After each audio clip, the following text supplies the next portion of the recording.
Dhurandhar cinema నిజమా కాదా? Dhurandhar cinema propaganda అంటే ఎస్ అంటారు. ఒక 40 ఏళ్ళుగా దేశ చరిత్రలో జరిగిన దాన్ని మీరు 4 గంటల్లో 4 ఏళ్లలో చూపిస్తే ముందుగా ఎందుకు రాలేదు ఈ సినిమా? ఇప్పుడే ఎందుకు వచ్చింది? అంతంత డబ్బు ఖర్చు పెట్టి అంతంత లొకేషన్స్ వెళ్ళి మీరు ఎలా తీయగలిగారు? డిమానిటైజేషన్, దీన్ని లింక్ పెట్టారు. దానికి దీనికి డేట్స్ మిక్స్ అవ్వవు, మ్యాచ్ కావు. కార్గిల్ యుద్ధం జరుగుతుంది. కార్గిల్ యుద్ధంలో కూడా మా వాకీ టాకీస్లోకి, మా రేడియో ఫ్రీక్వెన్సీస్లోకి టెర్రరిస్టులు వచ్చేవాళ్ళు.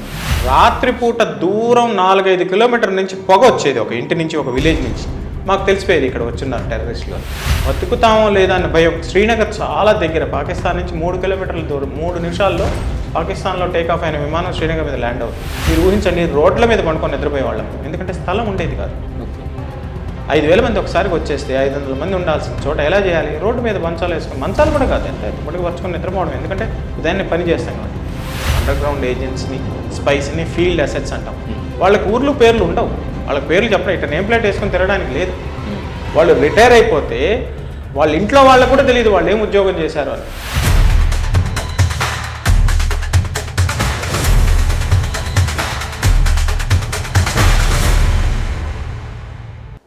Welcome to sauce TV. నేను మీ అభిద్ హుసేన్.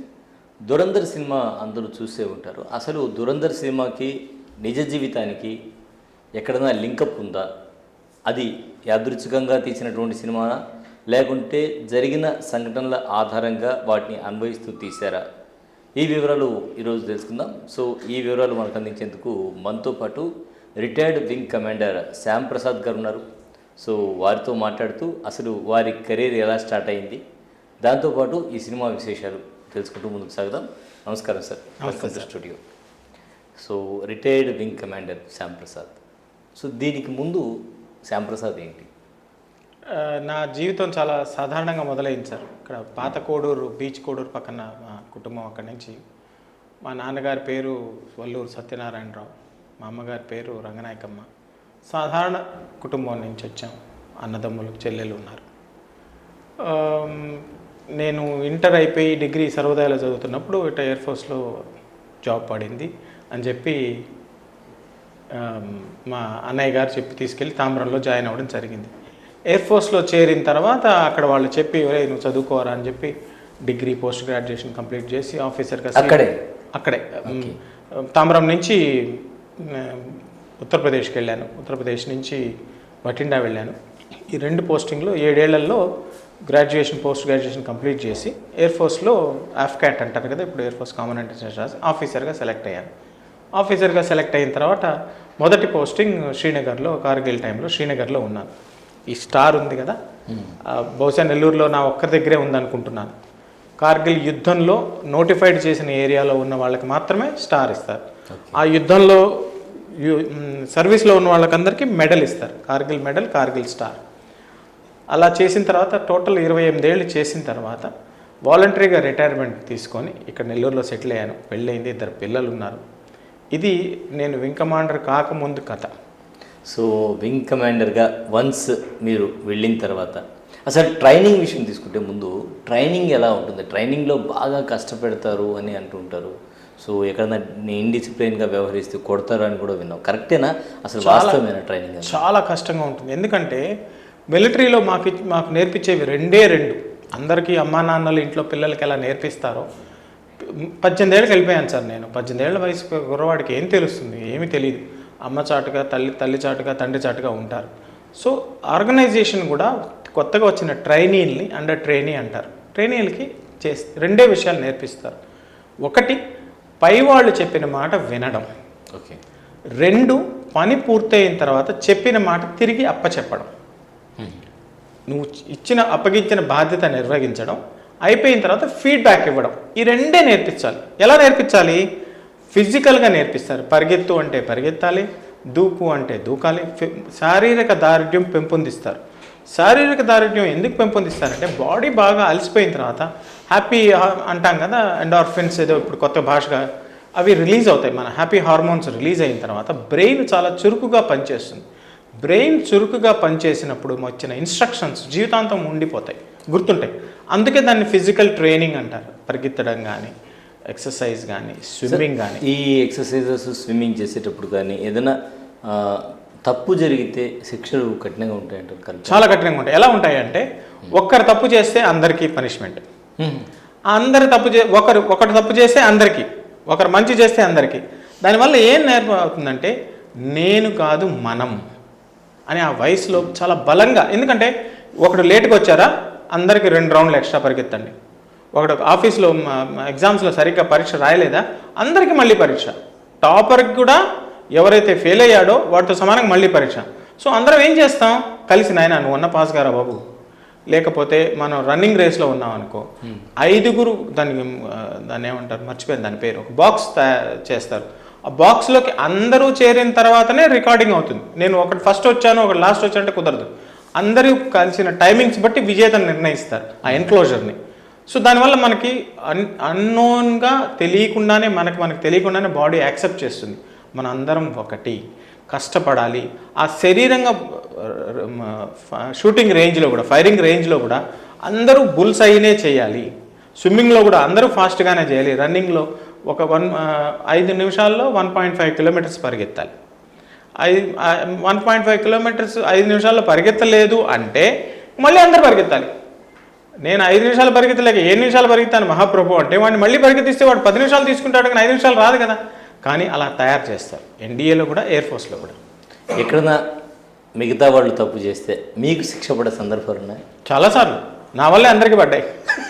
ఎందుకంటే అండర్ వెయిట్గా ఉండేవాడిని. నాకు చాలా మంచి ఫ్రెండ్స్ ఉండేవాళ్ళు. ముస్లిం ఫ్రెండ్ అక్కడ ఉండేవాడు మదీనా అలీ అని, తర్వాత ఆఫీసర్ అయిన తర్వాత అబిద్ అలీ అని. మదీనా చాలా హెల్ప్ చేసేవాళ్ళు వాళ్ళు నాకు. ఇద్దరం పనుకునేటప్పుడు నాకు నిద్రపోయేటప్పుడు సమస్య ఉండేది, లేచి స్లీప్ వాకింగ్ కూడా నాకు వాడు చిన్న చట్కా. ఇప్పుడు ఈ రోజుల్లో డాక్టర్ దగ్గరికి పోతే హాస్టల్ రాయిచ్చేసుకుంటారు. వాడు చిన్న టెక్నిక్ చెప్పాడు, ఏంద్రా ఒక కాలికి దారం కట్టేస్తాను రా రాత్రి లేకుండా ఉంటావు అన్నాడు. 2 ఎందుకు ఒక దారికి దేనికి రా 2 కట్టేస్తాను రా అన్నా నేను. వాడు కాదురా 2 కట్టేస్తే నువ్వు తట్టుకొని పడతావు, తలకి దెబ్బ తగ్గుతుంది. 4 రోజుల తర్వాత ఆ సమస్య తీరిపోయింది. అందరూ అనేవాళ్ళు అక్కడ పోయి రాత్రిపూట ఇతో భూత్ గుమ్రా అని. నేను అందరికీ చెప్పా భూత్ కాదు అది నేనే అని. సో నా వల్ల వాళ్ళని కష్టపడిన సందర్భాలే ఎక్కువ. సో దయ్యంగా మారారనమాట కొద్ది రోజులు. రైట్.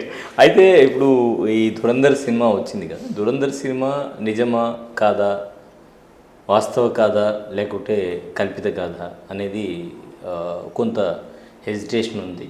సో ముందైతే వేస్తారు ఇది కల్పితం, ఏ క్యారెక్టర్ని ఉద్దేశించింది కాదు అని. సో దీనికి అంటే మీరు ఆల్రెడీ వర్క్ చేసి ఉన్నారు కాబట్టి ఇందులో నిజమా అబద్ధమా, ఎంతవరకు నిజం, క్యారెక్టర్స్ కరెక్టేనా, ఇటువంటి క్యారెక్టర్స్ మీరు చూసారా? మీరు చాలా డీప్ ప్రశ్న వేశారు. ఎందుకంటే మీరు ఇంత డీప్గా అడిగినప్పుడు నేను నిజాయితీగా సమాధానం చెప్పాలి. ధురంధర్ సినిమా ప్రాపగాండా అంటే ఎస్ అంటాను, కల్పితము అంటే ఎస్ అంటాను. ఆ మూవీలో చూపించిన దానికి వాళ్ళు 2000 కోట్లు సంపాదించుకున్నారు. ఆ ఉన్న పాత్రలు నిజమా అంటే అవును అంటాను. ఒక 40 ఏళ్ళుగా దేశ చరిత్రలో జరిగిన దాన్ని మీరు 4 గంటల్లో 4 ఏళ్లలో చూపిస్తే అది సినిమాటిక్ లిబర్టీ అని తప్ప మనం ఏం చెప్పలేం. సో క్యారెక్టర్స్ అంటే వాస్తవం తీసుకుంటే మీరు ఆల్రెడీ వింగ్ కమాండర్గా ఉన్నారు కాబట్టి సో వాస్తవానికి దగ్గరలో తీశారని చెప్పుకోవచ్చు. దీన్ని చాలా దగ్గరలో చూశారు. ఎందుకంటే నేను ఉత్తరప్రదేశ్లో ఉన్నప్పుడు కానీ ఉత్తరప్రదేశ్లో ఉన్నప్పుడు రామజన్మభూమి మూమెంట్ ఉండింది. ప్రతిరోజు గొడవలు, 144 సెక్షన్ ఉండేది, కర్ఫ్యూ ఉండేది, కల్లోలంగా ఉండేది పరిస్థితి. తర్వాత పంజాబ్కి వెళ్ళాను. పంజాబ్లో వెళ్ళినప్పుడు ఉగ్రవాదం చాలా ఎక్కువగా ఉండింది. ముఖ్యమంత్రిని చంపేశారు. రాత్రిపూట వాకీ టాకీల్లో మేము మాట్లాడుకునేవాళ్ళం. మా మాటలను వాళ్ళు ఇంటర్సెప్ట్ చేసేవాళ్ళు, వాళ్ళ మాటలు మేము ఇంటర్సెప్ట్ చేసేవాళ్ళం. బూతులు తిట్టుకునేవాళ్ళం. మీరు ఊహించండి, మా ఫ్రీక్వెన్సీలోకి వాళ్ళు వచ్చేస్తారు, ఈ సినిమాలో చూపించినట్టుగానే. తర్వాత కాశ్మీర్కి వెళ్ళాను. మొదటి 2 ఇక్కడ, ఫస్ట్ ఆఫీసర్ అయిపోయిందా ఇందాక చెప్పాను కదా, పరీక్ష రాసి పాస్ అయ్యి భగవంతుడి దయ వల్ల శ్రీనగర్ ఫస్ట్ పోస్టింగ్ వెళ్తే కార్గిల్ యుద్ధం జరుగుతుంది. కార్గిల్ యుద్ధంలో కూడా మా వాకీ టాకీస్లోకి, మా రేడియో ఫ్రీక్వెన్సీస్లోకి టెర్రరిస్టులు వచ్చేవాళ్ళు. అక్కడ టెర్రరిస్టులు ఈజీగా కనుక్కునేవాళ్ళు. ఎందుకంటే కాశ్మీర్లో కూడా ఎప్పుడు కూడా అక్కడ వాళ్ళు నాన్ వెజ్ తినరు, మాంసం తినరు, డ్రింక్ చేయరు. రాత్రిపూట దూరం 4-5 కిలోమీటర్ల నుంచి పొగ వచ్చేది, ఒక ఇంటి నుంచి, ఒక విలేజ్ నుంచి. మాకు తెలిసిపోయేది ఇక్కడ వచ్చున్నారు టెర్రరిస్టులు. అక్కడ అటాక్ చేసేవాళ్ళం, ఆర్మీ కానివ్వండి. శ్రీనగర్ అనే ప్లేస్లో నేను ఉన్నాను. అక్కడ కూడా చూసింది ఏంటంటే ఈ సినిమాలో చూపించిన విధంగా మన రా ఏజెంట్స్ కానీ, పోలీస్ ఇంటెలిజెన్స్ కానీ, సాధారణ సైనికులు కానీ, సాధారణ పౌరులు కానీ దేశం కోసం అహర్నిశలు పాటుపడే వాళ్ళు కొన్ని కోట్ల మంది ఉన్నారు. ఎంతమంది దురంధరులు అని చెప్పేది? ఓకే. సో యాదృచ్ఛికంగా అంటే సినిమా మొత్తం చూసేటప్పుడు ఈ క్యారెక్టర్ ఇటువంటి లైఫ్ మనం చూసాము, ఈ క్యారెక్టర్ ఇటువంటి లైఫ్ మనం చూసాము, సో ఇటువంటి వాడికి ఇటువంటి శిక్ష పడాలి, ఇటువంటివి ఉంటాయి కదా జనరల్గా. సో అట్లా జరిగినటువంటి క్యారెక్టర్స్ ఏమైనా ఉన్నాయా దాంట్లో? నేను చూశాను ప్రత్యక్షంగా. కాశ్మీర్లో చెప్పాను కదా, టెర్రరిస్టులను చూశానని. వాళ్ళని తీసుకుపోవడం కానీ, కూంబింగ్ ఆపరేషన్స్కి వెళ్ళడం కానీ, వాళ్ళు ఎలా ఉంటారు? వాళ్ళు సాధారణంగా ఉంటారు, కానీ వాళ్ళకి ఎంత ఇండాక్టరేషన్ అయిపోతుందంటే, వాళ్ళ మనసుల్లో ఎంత విషం నింపుతారు అంటే మీరు ఊహించలేనంత విషయం. వాళ్ళు ఎంత వాళ్ళు ఉంటారు తెలుసా? 16-17 ఏళ్ళు, వాళ్ళు 18 ఏళ్ళు, 20 ఏళ్ళు. చూశాను నేను స్పష్టంగా. కాశ్మీర్లో శ్రీనగర్లో చూశాను. బడ్గామ్ అనేది ఒక బడ్గామ్ ఏరియాకి నేను వెళ్ళాను. అక్కడ ఎస్పీతో మాట్లాడడానికి వెళ్ళేవాడిని. అదేవిధంగా నేను ఢిల్లీలో ఉన్నప్పుడు ఐబీతో, ఢిల్లీ పోలీస్తో, లేకపోతే మిగతా ఏజెన్సీస్తో రెగ్యులర్ టచ్లో ఉండేవాడిని. ఎందుకంటే మా అవసరాలు బట్టి, మరీ అంత దగ్గరగా కాకపోయినా దూరంగా చాలామందిని వీళ్ళు అరెస్ట్ చేసి తీసుకుపోవడం, అరెస్ట్ చేసేటప్పుడు కార్డన్ ఏరియా చూడడం, వాళ్ళని పట్టుకొని తీసుకుపోతున్న వాళ్ళకి సహాయ సహకారాలు అందించడం. మీరు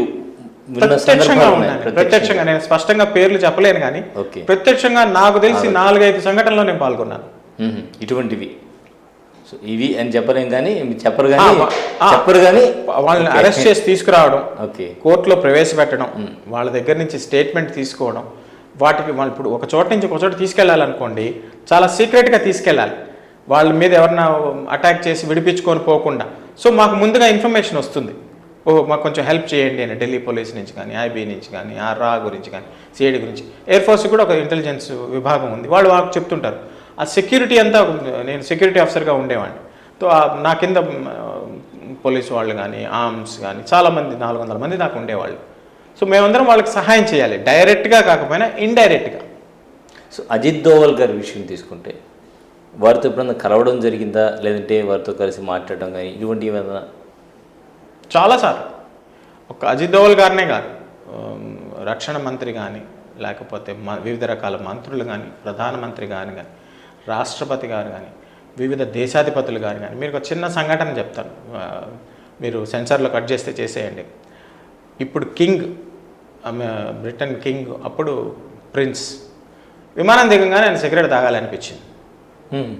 నేను రిసీవ్ చేసుకోవడానికి నిలబడున్నా. టింగన 4 అడుగులు వేసుకుంటూ వెళ్ళిపోయి లైటర్ ఆన్ చేసి, సిగరెట్ ఆన్ చేసి స్మోక్ చేస్తున్నాడు. నా వెనక నుంచి పై అధికారి పరిగిస్తున్నాడు, go and look at him, ఈ స్మోకింగ్ ఆన్ ది రన్వే అని. నేనేం చేసేది? ప్రిన్స్ని నేను ఆపగలనా? ఈరోజు ఆయన కింగు. ఈ జస్ట్ వాక్డ్ అప్. అంత పడుకున్నాడు మనిషి, ఎర్రగా బుర్రగా ఉన్నాడు, దాన్ని నడుచుకుంటూ వెళ్ళిపోయాడు, సిగరెట్ స్మోక్ చేసి. అందరూ అలా చూస్తున్నాం. రన్వే మీద తాగకూడదు, విమానం దగ్గరగా సిగరెట్ తాగకూడదు. Is a prince. నేనేం చేసేది? మా పై అధికారి నా మీద పరిగిస్తున్నాడు, go go go go go, నేనే నా దగ్గర పోయేది. ఇలా ఎన్నో సంఘటనలు జరిగాయి. రైట్. అయితే మొత్తానికి ఆ క్యారెక్టర్స్ వైట్ తీసుకుంటే, అంటే ఈ సినిమా విషయం తీసుకుంటే, రాజకీయం, ప్రజలు, సైన్యం, ఈ మూడిటితో మిళితమై ఉంటుంది. సో ఏమనిపిస్తుంది ఒక సైనికుడిగా రాజకీయ పరిస్థితులు చూసినప్పుడు మీకు? అంటే అత్యంత దేశభక్తి కలిగినటువంటి ఒక వ్యక్తిగా ఇండియాలో రాజకీయాలు చూసినప్పుడు, కొంతమంది రాజకీయ నాయకుల మాటలు విన్నప్పుడు ఎలా అనిపిస్తుంది? మన రాజకీయాలు మారాలి సార్. ప్రజలు, మన దేశంలో ఉన్న ప్రజలు చాలా మంచివాళ్ళు. సామాన్య ప్రజల వల్లే ఈ దేశం ఇంతవరకు నిలబడింది. మన రాజకీయాలు మారాలి, మన రాజకీయ నాయకులు మారాలి. సైన్యంలో కానీ, పారామిలిటరీ ఫోర్సెస్లో కానీ ఎంతో శ్రద్ధగా, దేశభక్తితో తన కార్యం, తను ఇచ్చిన పని చేసుకునే వాళ్ళు, నాలాంటి వాళ్ళు కోట్ల మంది ఉన్నారు. సమస్య ఎక్కడొస్తుందంటే, మనం ప్రతి దాంట్లో రాజకీయాలు చేసేస్తున్నాం. ఇప్పుడు దురంధర్లో చూపించిన విధంగా 4 ఏళ్లలో జరిగిన కథ కాదది, 40 ఏళ్ళు 50 ఏళ్ళుగా జరిగిన కథ. మరి దానికి అందరూ బాధ్యత వహించాలి కదా. అందరూ ఎంపీలు, అందరూ ఎమ్మెల్యేలు, అందరూ ముఖ్యమంత్రులు, అందరూ ప్రధానమంత్రులు బాధ్యత వహించాల్సిన సిస్టమ్ అది. రా అనేది ఈరోజు స్థాపించిన సంస్థ కాదు, 10 రోజులు 20 ఏళ్లలో సంపాదించింది కాదు. తర్వాత అండర్ గ్రౌండ్ అసెట్స్ అంటాం, ఫీల్డ్ అసెట్స్ అంటాం. అండర్ గ్రౌండ్ ఏజెంట్స్ని, స్పైస్ని ఫీల్డ్ అసెట్స్ అంటాం. వాళ్ళకి ఊర్లు పేర్లు ఉండవు, వాళ్ళకి పేర్లు చెప్పడం, ఇట్లా నేమ్ ప్లేట్ వేసుకొని తిరగడానికి లేదు. వాళ్ళు రిటైర్ అయిపోతే వాళ్ళ ఇంట్లో వాళ్ళకు కూడా తెలియదు వాళ్ళు ఏం ఉద్యోగం చేశారు అని. ఇటువంటి వాళ్ళు చాలామంది ఉన్నారు. మన నెల్లూరులోనే చూడండి, నెల్లూరు ఎస్పీ కింద ఒక స్పెషల్ బ్రాంచ్ అని ఒకటి ఉంటుంది. మనకు తెలియదు, ఆయన ఊరికే తిరుగుతూ ఉంటాడు. టక్కన ఒక గంజాయి బ్యాచ్ని పట్టేశాను అంటాడు, లేకపోతే ఒక డ్రగ్స్ని పట్టేశాను అంటాడు, లేకపోతే ఒక బ్లాక్ మనీని పట్టేశాను అంటాడు. ఎంతోమంది కష్టపడి పనిచేస్తే ఈరోజు మనం ఈ దేశం ఇలా నిలబడింది. రాజకీయాలు కానీ ఇంప్రూవ్ అయితే, నీతి నిజాయితీలు కానీ వస్తే, అవి రావడానికి సైనికులు మేము నిలబడున్నాం. మాజీ సైనికుడిగా నాకు చేయగలిగినంత శ్రమ చేయడానికి సిద్ధంగా ఉన్నాను. అంటే నేనేమంటానంటే కులము, మతము, ప్రాంతం పేరుతో ప్రజల మధ్య విద్వేషాలు రెచ్చగొట్టి ఇబ్బంది పెట్టాలని చూసేటువంటి పరిస్థితుల్లో అంటే ఎవరి మీదైనా గన్ పెట్టడం కానీ, ఎవరి మీదైనా కత్తి పెట్టడం కానీ చెప్పించుకొని అలా మతం మార్పిడి కానీ ఇవన్నీ కూడా చూసినప్పుడు అరే ఇది కాదు కదా మన దేశభక్తి అంటే, అది మనసులో ఉండాలి, మనసు నుంచి రావాలి. మనం సరిహద్దులో ఇంత కష్టపడుతున్నాం, మనం ప్రాణాలు తెగించి పోరాడుతున్నాం. ఏంట్రా ఇక్కడ లోపల చూస్తే రాజకీయాలు ఏ విధంగా ఉన్నాయి. కొంతమంది ఇటీవల మనం టెర్రరిస్టులు చూసాం మనం ఏపీలో. సో ఇటువంటి చీడ పురుగుల వల్ల ఏంటి మన దేశం ఇలా అయిపోతుంది, వీళ్ళని ఏరిపారేయాలి, ఇటువంటి ఆలోచనలు ఎప్పుడన్నా వస్తాయి మీకు? డెఫినెట్గా బాధ కలుగుతుంది సార్, ఆలోచనలు వస్తాయి. ఎందుకంటే మన దేశం పురోగతి చెందాలి అంటే, మన బోర్డర్స్ సురక్షితంగా ఉండాలి అంటే, బయట దేశీ వాళ్ళు గుస్పేటియా వాళ్ళు రాకూడదు అంటే వాటికి మనం కంచెలు నిర్మించాలి కదా, గోడలు నిర్మించాలి కదా, వాల్స్ పెట్టాలి కదా. ఎందుకు పెట్టలేదు? ఎవరు తప్పది? సామాన్య ప్రజలు తప్ప, ఆ ఊళ్ళో ఉన్న వాళ్ళు తప్ప? ఇప్పుడు నెల్లూరుకి గూడూరుకి మనుషుల్ని రావద్దు అంటే రానికుండా చేయాల్సిన బాధ్యత ఎవరిది? అడ్మినిస్ట్రేషన్ అధికారులది కదా. మీరు రోడ్డు మూసేయండి, రైల్వే ట్రాక్ మూసేయండి. మీరు రోడ్డు మూసేయకుండా, రైల్వే ట్రాక్ మూసేయకుండా నెల్లూరు వాళ్ళని గూడూరులో అరెస్ట్ చేసి, గూడూరు వాళ్ళని నెల్లూరులో అరెస్ట్ చేస్తే దాన్ని తమాషా డ్రామా అనడం తప్ప ఇంకేం కాదు కదా. అలా జరుగుతోంది. మన దేశానికి స్వాతంత్రం వచ్చినప్పటి నుంచి కూడా మనకు బంగ్లాదేశ్తో బోర్డర్ ఉంది, పాకిస్తాన్తో బోర్డర్ ఉంది, మయన్మార్తో బోర్డర్ ఉంది, భూటాన్తో ఉంది, నేపాల్తో ఉంది, శ్రీలంకకి బోట్ వేసుకొని వెళ్ళిపోవచ్చు. వీటిని ఇప్పుడు మనం ఇల్లు కట్టుకుంటాం సార్, ప్రహరీ గోడ కడతామా కట్టమా, సీసీటీవీ కెమెరాస్ పెడతామా? మనం పెట్టలేదు. పెట్టకపోవడం కట్టలేకపోయారు అంటే ప్రహరీ గోడ ఇప్పుడు చైనా వాల్ అంటారు, చైనాని డివైడ్ చేసేటువంటి ఒక వాల్ని చైనా వాల్ అంటారు. సో ఇండియా చుట్టూ కూడా ఒక వాల్, ఒక కంచె లాంటిది నిర్మాణము నిర్మించారా, నిర్మించాల్సి ఉందా? నిర్మించలేదు. మంచి ప్రశ్న వేశారు మీరు. నిర్మించలేదు. ఎందుకంటే లంచగొండితనం, కరప్షన్, ఏం కాదులే అనే ధీమా ఇప్పుడు ప్రభుత్వాలకు చిన్నగా తెలుస్తోంది. నక్సలిజం నిర్మూలించాలి, టెర్రరిజం నిర్మూలించాలి. ఎందుకంటే శక్తికి మించి అయిపోతోంది. ఒక ముఖ్యమంత్రిని కాల్చి చంపేయడం ఏంటి, ఒక ముఖ్యమంత్రిని చంపాలని ప్రయత్నించడం ఏంటి, అది కూడా పుణ్యక్షేత్రం దగ్గర. అప్పుడు అర్థమైంది ప్రజలకి, ఓహో ఇది తలకు నీళ్లు తల పంచి పైకి వెళ్ళిపోతున్నాయి, పానీ సరికే ఊపర్ జారా అని. అప్పటి నుంచి మనం ప్రయత్నాలు మొదలుపెట్టి గోడలు కట్టడం స్టార్ట్ చేసాం, బౌండరీలు కట్టడం స్టార్ట్ చేసాం, కెమెరాలు పెట్టడం స్టార్ట్ చేసాం, కంచెలు పెట్టడం. మీరు ఊహించండి, నెల్లూరు నుంచి గూడూరు పోతున్నప్పుడు చెక్ పోస్టులో ఎందుకు పట్టుబట్టం లేదు? అంటే చెక్ పోస్టులో ఉన్న వాళ్ళు లంచం తీసుకున్నట్టా లేదా లెక్క? 10 రూపాయలు ఇస్తే వదిలేస్తాం, 20 రూపాయలు ఇస్తే వదిలేస్తాం. సో మనలో నిజాయితీ ఉండాలి. ఆయా బోర్డర్స్లో ఉన్న వాళ్ళందరూ శ్రద్ధగా పనిచేస్తే డ్రగ్స్ లోపలికి రావు, గన్స్ లోపలికి రావు. దురందర్లో మీరు చూడండి చూపించినవి ఎంత ఈజీగా ఒక మాజీ ఎమ్మెల్యే, ఒక మినిస్టరు గన్లు అమ్ముకుంటున్నాడు, డ్రగ్స్ అమ్ముకుంటున్నాడు ఇంట్లో కూర్చొని. ఆ చుట్టుపక్కల పోలీసు వాళ్ళు ఏం చేస్తున్నారు? గ్లోరిఫైగా చూపించడానికి మీరు నేను సినిమా చూసి చప్పట్లు కొట్టాం, అబ్బా డ్రగ్స్ అన్ని పట్టేసుకున్నాడని. మరి ఏం చేస్తున్నారు చుట్టుపక్కల పోలీసు వాళ్ళు? ఓకే. సో ఇటువంటివి చూసినప్పుడు, అలాగే ఒకసారి మీరు ఆర్మీలో ఉన్నారు కదా, అక్కడ పరిస్థితులు, కార్గిల్ గురించి కూడా చెప్పారు మీరు. సో కార్గిల్లో మీ పాత్ర గురించి. కార్గిల్లో నేను అడ్మినిస్ట్రేటివ్ ఆఫీసర్గా పనిచేశాను. రోజు విమానాలు టేకాఫ్ అయ్యి, ఇప్పుడు మనం ఆపరేషన్ ఎపిక్ ఫ్యూరీలో చూపించినట్టు ఆయన రక్షణ మంత్రి కాస్త యుద్ధ కార్యదర్శిగా పేరు పెట్టుకున్నాడు. సెక్రటరీ ఆఫ్ డిఫెన్స్ కాదు, నేను సెక్రటరీ ఆఫ్ వార్ అని ఆయన పేరు మార్చేసుకున్నాడు.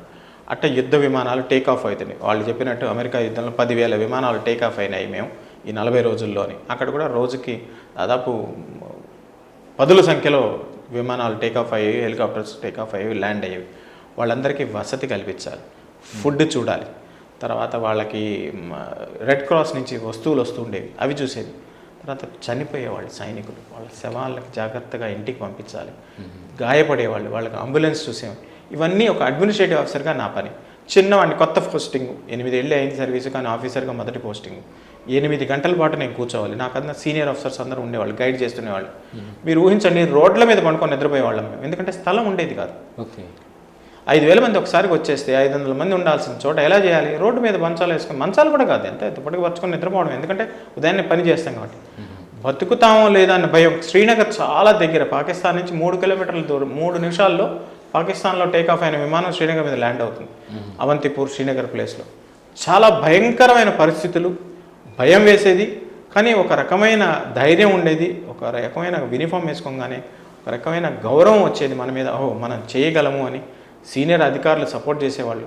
ఆర్మీ వాళ్ళతో చాలామందితో, నచికేత తెలుసు నాకు, స్కాట్లాండ్ అహూజా తెలుసు నాకు, ఆర్మీ వాళ్ళు. నాతో పాటు ఒక ఉమెన్ ఆఫీసర్ ఉండేది, ఆమె మీద గుంజన్ సక్సేనా అని, ఆమె మీద సినిమా కూడా తీశారు, ఆమెతో కలిసి నేను పనిచేశాను.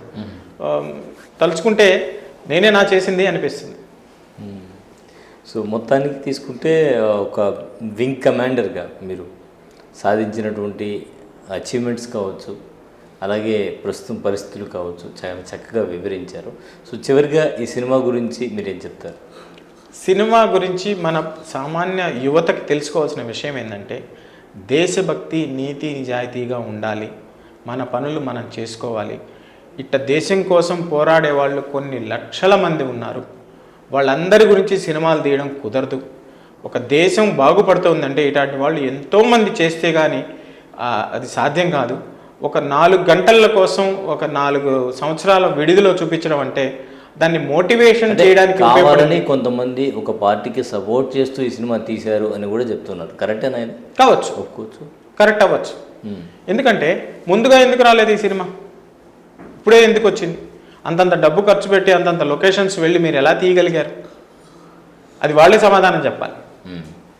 సో ఓవరాల్గా ఈ సినిమాలో పాత్రలు అయితే ఈక్వల్గా ఉన్నాయి, అంటే దరిదాపుగా మీరు అన్నట్టు ఆర్మీలో మీరు చూసేటువంటి పరిస్థితులకు అనుగుణంగా ఉన్నాయంటారు. అవును, ఖచ్చితంగా.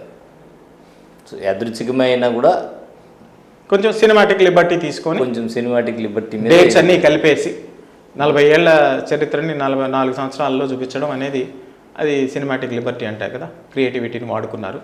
కానీ ఇవి ఒక్కొక్క ఇన్సిడెంట్ని, ఇప్పుడు డిమానిటైజేషన్ని, దీన్ని లింక్ పెట్టారు, దానికి దీనికి డేట్స్ మిక్స్ మ్యాచ్ కావు. తర్వాత అక్కడ ప్రధానమంత్రిని చూపించారు, పాకిస్తాన్ ప్రధానమంత్రిని, ఆ టైంలో ఉన్న ప్రధానమంత్రి వేరే. సో ఫ్యాక్చువల్ ఎర్రర్స్ చాలా ఉంటాయి. ఇప్పుడు ఒక సైనికుడిగా మీరు అవన్నీ అడిగారంటే నేను అన్ని లెక్క చెప్పాల్సి ఉంటుంది. సినిమాటిక్గానే పోదాం, సినిమాటిక్ లిబర్టీ, ఎందుకంటే ఇక్కడ మనం లింకప్ అవుతున్నాయి, మనం చాలా జాగ్రత్తగానే పోతూ ఉన్నాం.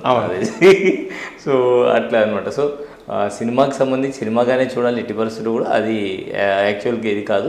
కానీ ఈ మధ్యకాలంలో మత విద్వేషాలు రెచ్చగొట్టేటువంటి శక్తులు యూట్యూబ్ ఛానల్స్ కావచ్చు, కొంతమంది ఉద్దేశపూర్వకంగా కావచ్చు ప్రసారం చేయడం.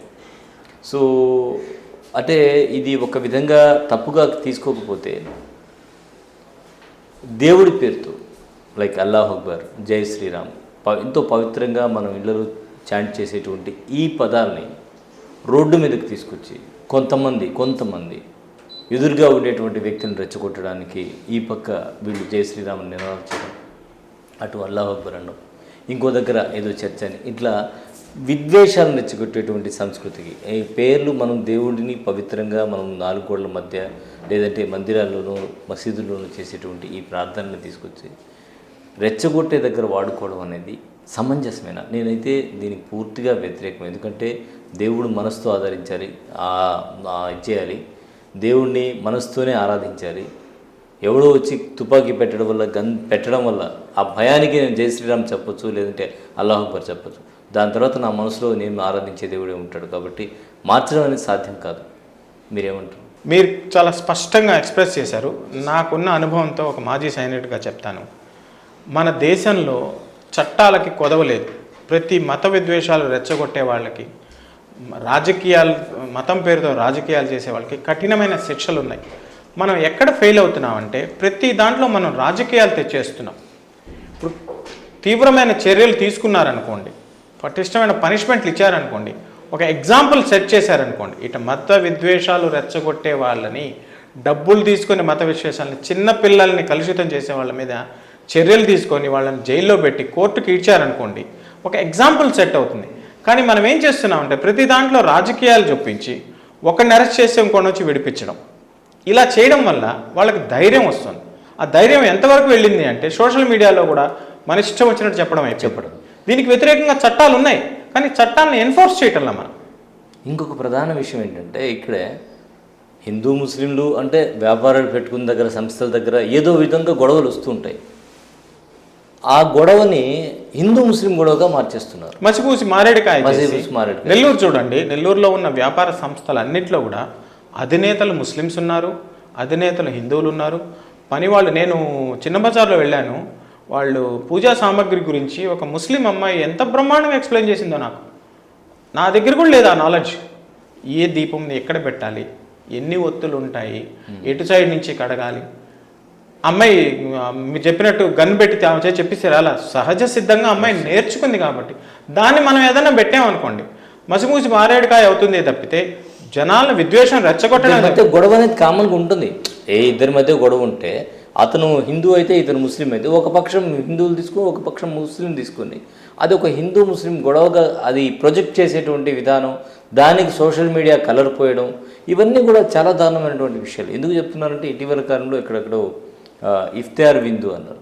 వాస్తవంగా ఏంటంటే ఇఫ్తియార్ చేసిన తర్వాత నమాజ్ చేయాలి. సో గంగా నదిలో వెళ్ళి ఇఫ్తియార్ చేసి వాళ్ళు నమాజ్ చేసేటువంటి మోటివ్ వాడికి ఉండదు. వాడు ఏదో ఆలోచనతో వెళ్ళాడు. సో వాడిని శిక్షించండి, తప్పు. గంగా నదిలో అర్థం చేయడం అనేది తప్పు. వాడిని తీసుకొచ్చి ఇఫ్తియార్ విందు కలగలుపు అదొక మతపరమైనటువంటి ఉద్రిక్తతలు రెక్కెత్తించే విధంగా ప్రవర్తించడం అనేది తప్పంటారు. ఇది 10 రూపాయల కోసం చేసే పనులు సార్ ఇవన్నీ. ఎక్కడో కూర్చొని దేనికి సంబంధం లేని వాటి లింక్ పెట్టేస్తారు. ఇప్పుడు అందరికీ ఎడిటింగ్ స్కిల్స్ వచ్చేసాయి, ఎక్కడి నుంచో తీసుకొచ్చి ఎక్కడి నుంచో పెట్టేస్తారు.